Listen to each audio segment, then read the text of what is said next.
Bold take, man, right here from Kenny Dillingham, man. So he believes that Arizona State could become a blue blood of the 2020s era. All right, he says, yeah, have Clemson this last cycle from 2010 to 2020. They just showed up. People think they've been around forever. You have Oregon from 2000 to 2010. There hasn't been a team in this era in the 2020s. The lifestyle that you have in the Arizona, if we can create some staff consistency, and then we're in a league where we can continually compete to win. So first off, I do want to say I respect him for obviously coming out saying what this program hopes to accomplish, what they want to do. You know what I'm saying? Obviously, if you are kind of the head of the snake, so you know what I'm saying, you're in charge for all these kids, obviously the staff, obviously the program. So you want them to be thinking on this kind of a level anyway.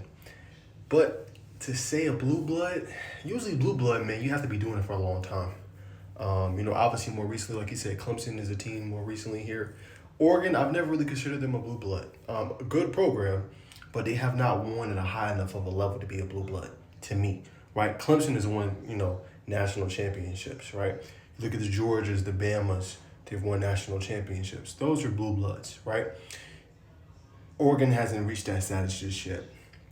And if you Arizona State, you got to get to a level where you've won multiple, right? So it can't be just one or two. I think you got to win three in this era. And this era don't got too much longer to go. In 2025, you have to win three of the next five, I think, to be considered a blue blood of this era. Now, they have a shot because they're obviously in the Big 12, so they can be at the mountaintop nearly every single year competing for Big 12 championships, which gives them pretty much an automatic bid into the college football playoff, especially with expansion going on.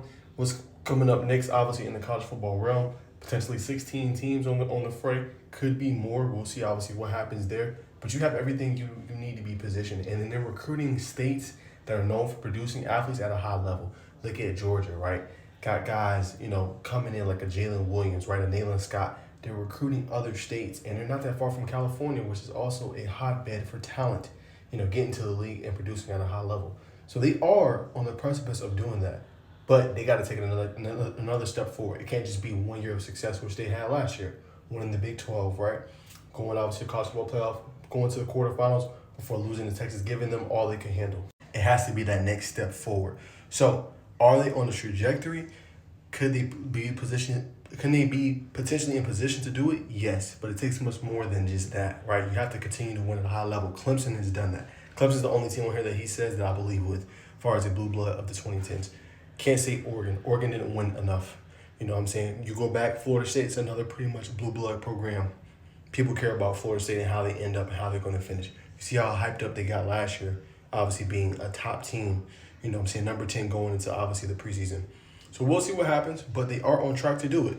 But can they win? Can they continue to win at a high level? And I think for them, in order to be a blue blood of this era, 3 in the next 5 years, in my humble opinion. But comment down below, do you see Arizona State becoming a blue blood in college football?